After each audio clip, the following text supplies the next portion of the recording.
Hello and welcome. This is Wilrens for Create the Learning Site, the place to go deeper in your understanding of the Bible. The book of Revelation is the Gospel, the good news. It's not an appendix to the Gospel. It's not merely its final chapter. It's not an epilogue to the Bible. Revelation is the Gospel, no less than Matthew, Mark, Luke, and John. Admittedly, in a more symbolic form. I have written and podcasted extensively on the book of Revelation before. You can go to the complete lists of recordings and scripts here on the website wilrens.org or on my channel on YouTube if you want more detailed interpretation of the text. What I'm going to do here in this podcast is a big picture take on the book. In fact, I'm going to do a big picture look at the entire Bible. The Bible begins with promise, a theme that continues to develop throughout the Old Testament.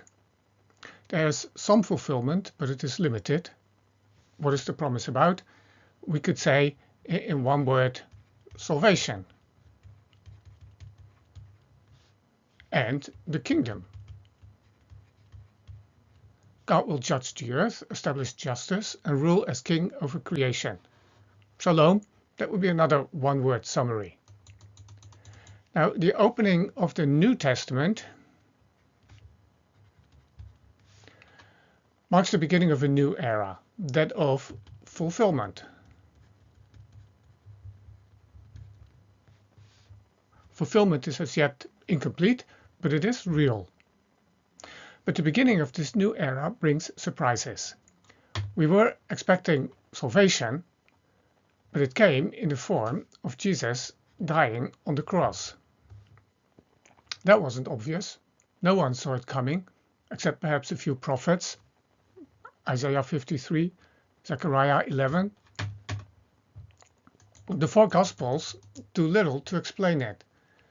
There are a few hints: the Lamb of God, John 1:36, a ransom for many, Mark 10:45, and then the New Covenant and Passover meal, initiating a second Exodus at the end of the Gospels. It doesn't amount to much. And then there's a second surprise.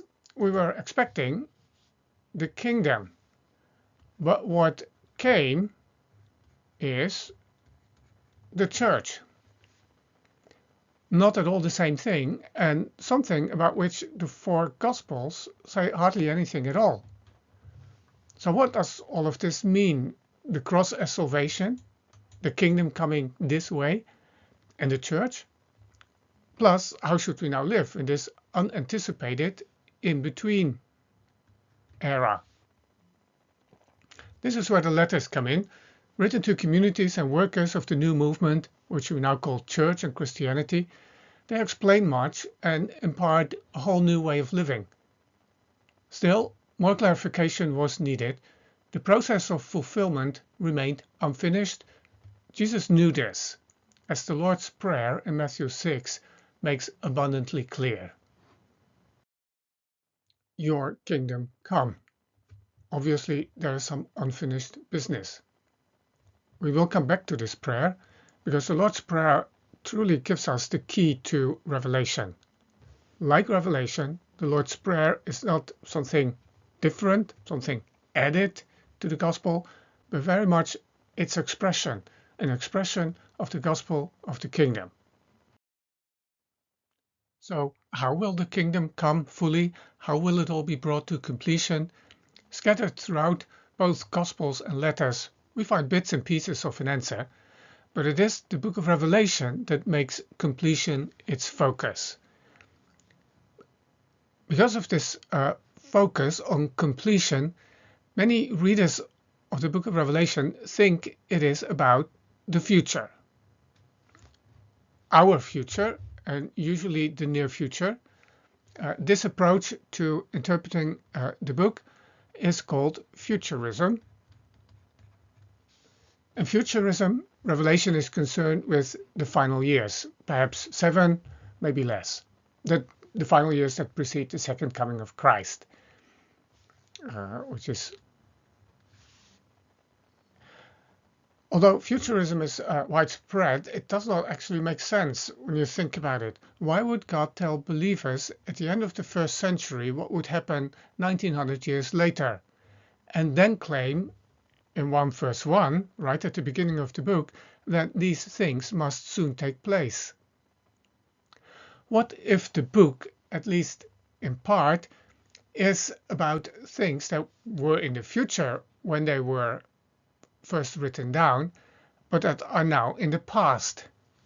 Then it is indeed about things that took place soon. A near fulfillment of much of the book, near from the perspective of the first readers, seems a reasonable expectation, also because these readers are clearly identified in the book. 1 verse 11 lists the 7 churches in the Roman province of Asia that are the recipients. These considerations have led to an approach to the book that is called preterism, from a Latin prefix meaning that which is past. It seeks to understand the book as mostly fulfilled in the past, often in the conflict between the Church and the Roman Empire as it unfolded in the early centuries. Recognizing the first century setting of Revelation enables us to make excellent sense of many details. Preterism, however, cannot quite be the whole story, because Revelation does also touch on the end. Different from the Gospels and Acts, it is not open-ended. In addition, many elements from Revelation and the experience of the early church in the Roman Empire repeat themselves, with variations of course, throughout history. We find patterns that reappear, such as the beast as emperor and empire. Babylon is Rome, but it is also much more than Rome. The battle does not just happen once. These insights lead to an approach to the book of Revelation that is called idealism. The book describes, in Roman form, more general patterns, forces and principles that can be recognized elsewhere. And as such, it is relevant to believers in every century, not just those at the beginning or at the end. And the book fills the gap between the beginning of fulfillment in the Gospels and its completion at the end. This brings us to the question Revelation ultimately addresses: how then will God's kingdom come? It also connects with the Lord's Prayer, because this prayer is programmatic for what believers should pray and work for. The beginning and end of the prayer highlight what remains incomplete and the need of fulfillment. It opens with 3 petitions that are not synonymous but do overlap in meaning. Hallowed be your name, your kingdom come, your will be done on earth as it is in heaven. This is precisely what the book of Revelation is about. God's name will be vindicated, his kingdom will come, and his will be done on earth. The transition is not a peaceful one. Revelation is all about the messianic war that has intensified dramatically with the birth of Jesus in Revelation 12. You're looking at Michael here doing battle with the dragon. And it's this war, this conflict, that marks the entire church age. The Lord's Prayer reflects this reality in its final, 7th petition: deliver us from evil. There are opponents, there is resistance, and its source is the presence of evil in creation. Creation needs to be liberated from evil. That's why we need the gospel. This is not as easy as it may appear. Just remove the devil and his allies and be done with it. The petition against evil is the second part of a sentence. The request does not stand in isolation. The full sentence reads: "And lead us not into temptation, but deliver us from evil." The combination implies that the presence of evil in the world has something to do with us. We ourselves are at risk of succumbing to evil and being part of the problem. We are neither exempt nor immune. Evil is not easily located. We cannot simply point at it. There it is.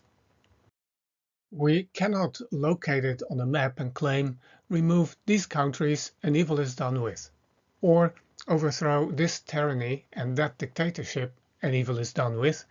Evil is deeply entrenched in individual people, in us, in our nations, in our cultures. It's part of our systems and structures, in some more than in others. And overcoming evil begins with us, not them. Lead us not into temptation. There is no quick fix. It requires a long obedience. It is not easy, but evil will be dealt with. It will not prevail. That is the good news of Revelation, that God will become king over all, and therefore Revelation is the gospel.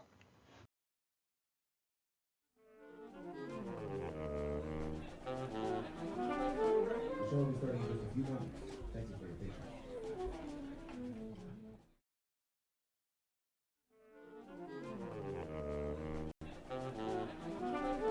The show will be starting in just a few moments. Thank you for your patience.